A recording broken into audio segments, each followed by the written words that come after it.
আজকের আকাশটা খুব সুন্দর না?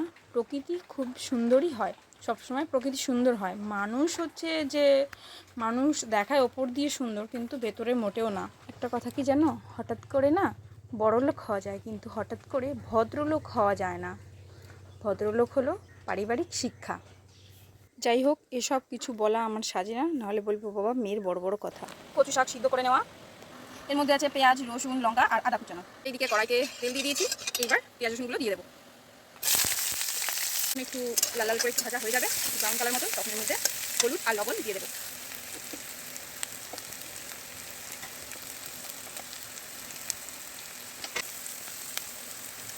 এর মধ্যে মাছের মাথাটা ভেঙে দিয়ে দেবো।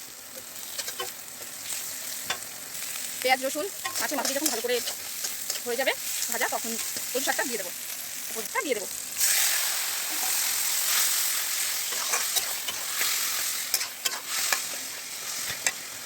কচু শাকটা জাল হচ্ছে, কচু শাকটা একটুখানি শুকিয়ে নিতে হবে জাল দিয়ে। কচু শাকটা হয়ে গেছে, এবার নামিয়ে নেব।